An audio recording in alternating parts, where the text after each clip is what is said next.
తెలంగాణ భవన్లో మాజీ మంత్రి నిరంజన్ రెడ్డి మాట్లాడుతున్నారు. ఇప్పుడు లైవ్ చూద్దాం. ఎందుకంటే ముందే గవర్నమెంట్ ఇంటర్ఫియర్ అయ్యేది. మార్కెట్లో ధర తక్కువ పోతుందంటే ఇమీడియట్గా ఇంటర్ఫియర్ అయ్యి మక్కలు కొన్నాం.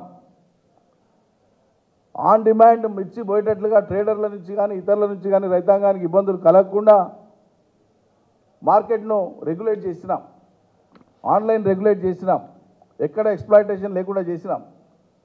కాబట్టి తక్షణం వరంగల్ ఖమ్మం మిర్చి యార్డులలో జరిగేటువంటి మిర్చి క్రయ విక్రయాలకు సంబంధించి రెగ్యులేట్ చేయాలి. రైతాంగానికి ఇబ్బంది కాకుండా, రెండు ధర పడిపోకుండా గవర్నమెంట్ ఇంటర్ఫేర్ కావాలి.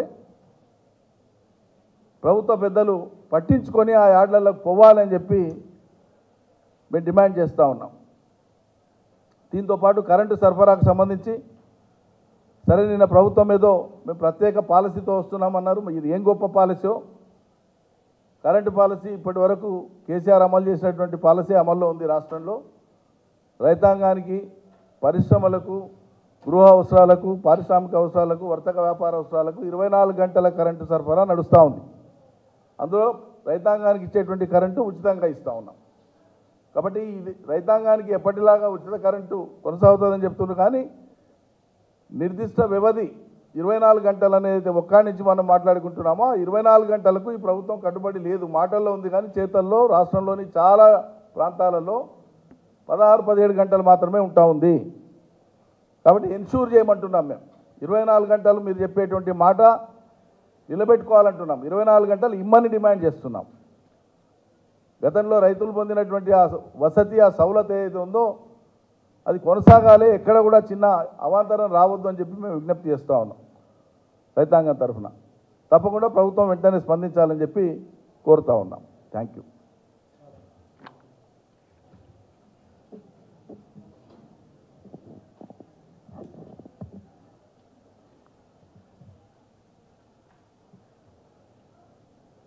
మీడియా సోదరులకు నమస్కారం.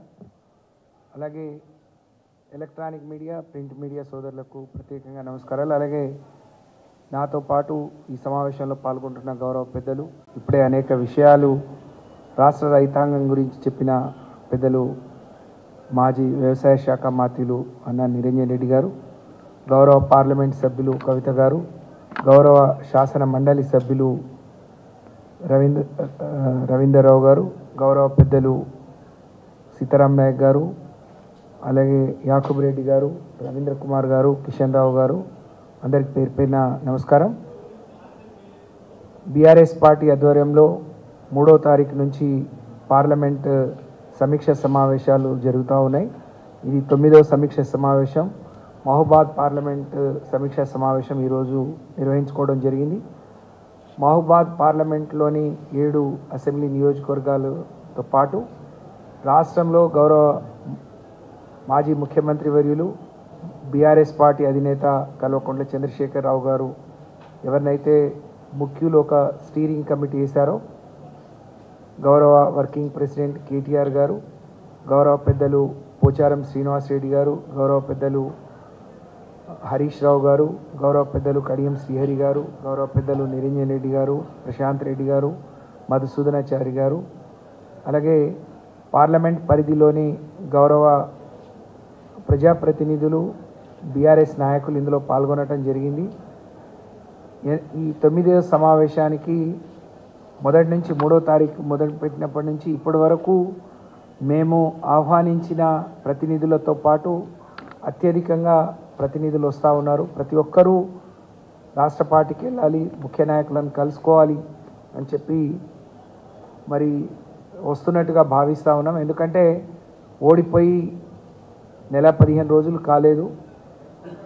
ఓడిపోయిన కొద్ది రోజుల్లోనే మా నాయకులు కేసీఆర్ గారికి చిన్న ప్రమాదం జరగడం, అందరూ కూడా మరి బాధలో, నిరాశలో ఉన్న క్రమంలో కూడా ఇంత పెద్ద ఎత్తున కార్యకర్తలు, నాయకులు రావడం అనేది ఒకవైపు ఓటమిని జీర్ణించుకోలేకపోతున్నా, ఇంకోవైపు కాంగ్రెస్ పార్టీ ప్రజలకు నెరవేర్చలేని, ఆకాశమే హద్దుగా అనేక హామీలు ఇచ్చింది. వాటి మీద ఇప్పుడే అన్న చెప్పినట్టు అనేక హామీలు దాటవేసే ప్రయత్నంలో ఉన్న క్రమంలో మళ్ళొకసారి బీఆర్ఎస్ పార్టీ గొంతుకనై పార్లమెంట్లో వినిపించాలనే ఆకాంక్ష నాయకుల్లో కార్యకర్తల్లో చాలా ఉత్సాహంగా కనిపిస్తూ ఉంది. ఈరోజు కూడా పెద్ద ఎత్తున నాయకులు కార్యకర్తలు వచ్చారు.